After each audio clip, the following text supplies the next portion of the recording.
ये कार्यक्रम सत्य घटनाओं से प्रेरित है। जिनके साथ ये घटनाएं घटी उसकी वास्तविकता उन्हीं तक सीमित है। भूत प्रेतों के होने पर ये चैनल कोई दावा नहीं करता है और ना ही उनका प्रोत्साहन करता है। भारत दुनिया के सभी देशों में 7वें और पॉपुलेशन में दूसरे स्थान पर आता है। हमारे देश में लोग बहुत हैं, पर भीड़ में सब ज्यादातर अकेले ही हैं। 10 से 6 के कॉर्पोरेट अब 9:30 से 7 के हो गए हैं और इसी दौड़ती भागती दुनिया में लोगों के पास किसी के लिए टाइम कहाँ है। नमस्कार दोस्तों, आप सुन रहे हैं द हॉरर शो। आज की हमारी कहानी है ऐसी ही किसी भीड़ में अकेली एक लड़की जिसका नाम माया है।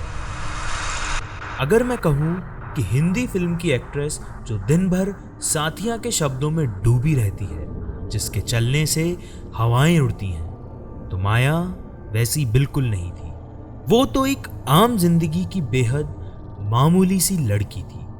सुबह ऑफिस की भागदौड़ और शाम को घर के लिए लोकल ट्रेन के धक्के, बस उसी में उसका दिन निकल जाता था। ये कहानी उस दिन शुरू हुई जिस दिन माया को उसके एक कलीग ने गुलाब का फूल दिया। आप सोच रहे होंगे कि ये लव स्टोरी सुन रहे हैं या हॉरर स्टोरी। खैर छोड़िए, माया के लिए वो बस एक दोस्त ही था। आखिर भाग दौड़ में प्यार होता भी कहाँ है। लेकिन माया बिना कुछ सोचे वो फूल रख लेती है। करीब रात के 8:30 बजे माया घर आती है। और घर तो क्या, घर के नाम पर भले ही 2 कमरे थे, पर किराए के वो 2 कमरे माया को उतना ही सुकून देते थे जितना कि एक बच्चे को तकिए से बनाए हुए घरों में मिलता है। गर्मियों के दिन थे तो माया गुलाब को वहीं डाइनिंग टेबल पर रखकर नहाने चली जाती है। फिर कुछ देर बाद माया जब वापस आती है और खाना परोसकर टेबल पर बैठती है तो उसकी नजर उस फूल पर पड़ती है। वो फूल जो उसने नहाने से पहले फ्लावर पॉट में रखा था, वो फूल अब एकदम काला पड़ चुका था। उसे देखकर ऐसा लग रहा था कि मानो किसी ने उस फूल से रंग छीन लिए। ये देख माया घबरा जाती है। ये बात उसे खटकती तो है, पर वो ज्यादा कुछ नहीं सोचती है और सो जाती है। इस बात को कुछ दिन निकल जाते हैं। माया के दिमाग में वो बात उसे परेशान कर रही होती है। उस रात उस फूल को क्या हुआ था। माया अपने सवाल की खोज में अपने कलीग से बात करती है तो वो उसकी बात सुनकर बहुत जोर जोर से हंसता है। तो माया को फिर यकीन हो जाता है कि वही इस बात को ज्यादा सोच रही है, ऐसा कुछ नहीं है। तभी उस रात माया सोने के लिए अपने पलंग पर लेटती है कि उसे याद आता है कि वो अपने लिए घर आते वक्त पेस्ट्री लेकर आई थी, और जैसे उसका मन उस वक्त वो खाने का नहीं था। माया खुद से ही सवाल जवाब करती है और सोचती है कि अब मैं लेकर आई हूँ तो चलो खा ही लेती हूँ। माया वो पेस्ट्री खाती है तो उसे लगता है कि जैसे किसी ने उस पेस्ट्री की मिठास निकाल ली हो। माया को ये सब अजीब लगता है, पर माया फिर इस बात को नजरअंदाज करके सो जाती है। आखिर किसके पास टाइम है इन बातों को समझने का कि फूल कैसे सूख गए या मिठास कहाँ गुम हो गई। मगर अक्सर जिन घटनाओं को हम नजरअंदाज कर देते हैं वही एक दिन मुसीबत बन जाती है। तभी उस रात अचानक रात के करीब 2:15 बजे माया की आंख खुलती है और उसका गला सूखता है। माया पानी पीने के लिए उठती तो है। वो देखती है कि मटकी का पानी अब सूख चुका है और उसमें कुछ अजीब से कीड़े हैं। माया घबरा जाती है और जैसे ही पीछे होती है तो उसका पैर जमीन में बिखरे कांच के टुकड़ों पर पड़ता है और उसके पैर में खून निकलने लगता है। माया देखती है कि उसके कमरे की खिड़की भी टूटी हुई है और टूटी खिड़की के पास वो काला गुलाब जो उसने उस दिन फेंक दिया था वो कैसे आ जाता है। ये सब चीजें क्या उसके साथ अपने आप हो रही थी, और ये चीजें अपने होने के साथ माया के मन में अनगिनत सवाल और डर का घर बना चुकी थी। माया उस पूरी रात नहीं सोती है। दीवार को एक टक देखते हुए माया सहमी सी बस बैठी रहती है और मानो उस रात ने भी कसम खा ली हो कि उसे खत्म नहीं होना। कुछ दिन ऐसे ही निकल जाते हैं और माया अब एकदम बदल चुकी होती है। ये कोई नहीं जानता कि माया को क्या हुआ, वो एकदम शांत क्यों हो गई। माथे पर शिकन और घबराहट उसके चेहरे पर साफ झलकती है। माया के साथ आए दिन कुछ न कुछ बीत रहा था। कभी माया सोते सोते एकदम से रोने लगती थी तो कभी कभी ऐसे ही कमरे के आसपास घूमने लगती थी। कभी उसे लगता था कि कोई उसे देख रहा है, कोई उसके सोफे पर बैठा है। और यही सब माया के साथ कुछ दिनों से बीत रहा था। और एक रात माया के कमरे का दरवाजा बंद था। उस रात कुछ अजीब नहीं था, मगर वो रात मानो साल की सबसे शांत रात थी। तभी अचानक इस शांत सन्नाटे को चीरती हुई एक आवाज आई। वो आवाज थी बहुत से कांच टूटने की।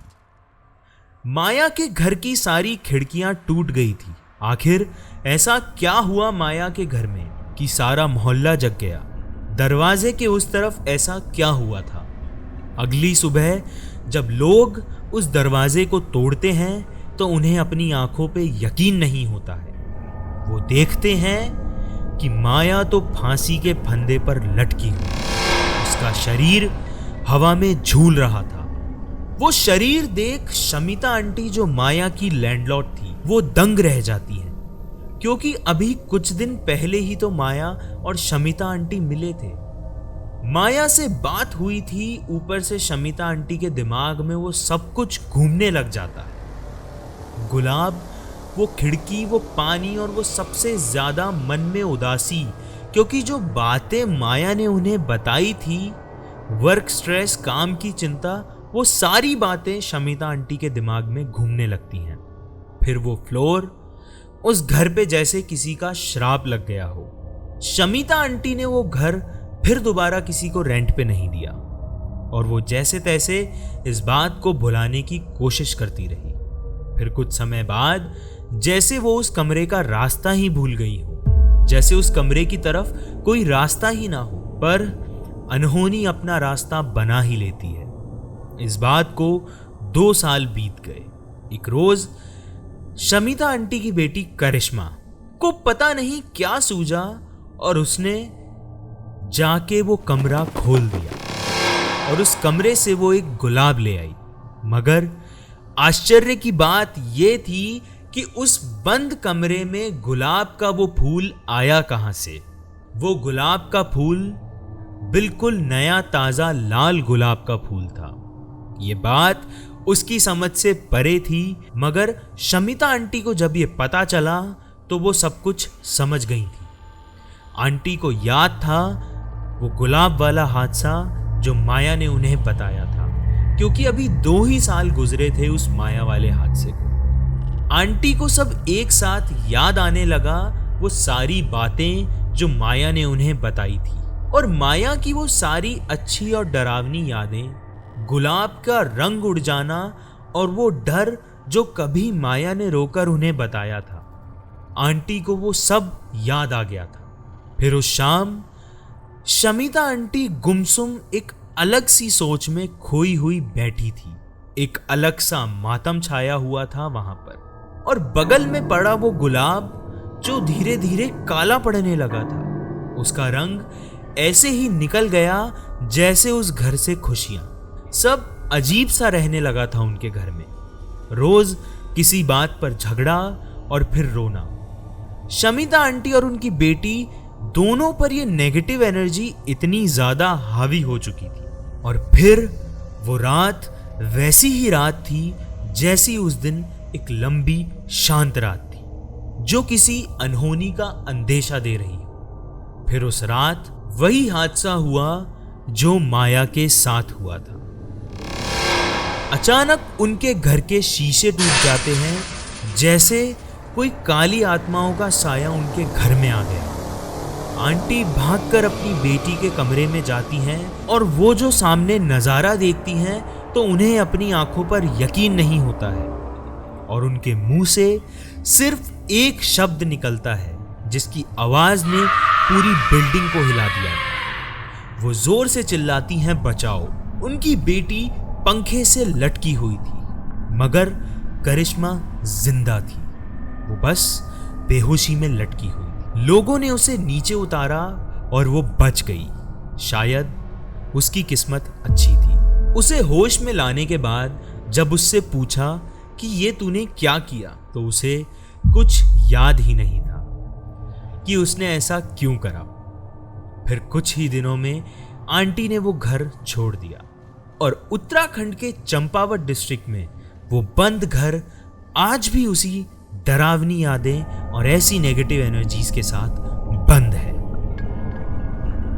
हमारा चलन किसी भी भूत प्रेत के होने या ना होने का दावा नहीं करता और ना ही आपको इस सवाल के साथ अलविदा कहता है कि ऐसा क्या था उस गुलाब के फूल में, क्या हुआ था माया के साथ उस रात और क्या हुआ था हंसती खेलती आंटी की बेटी करिश्मा के साथ। कहानी के अंत में मैं आपसे यही कहूंगा कि जिंदगी में हम कई बार नेगेटिव चीजें फेस करते हैं, उन्हें फील करते हैं, मगर आप उनको कभी अपने ऊपर हावी ना होने दें और हमेशा खुद को ऐसी एनर्जी से बचा कर रखें।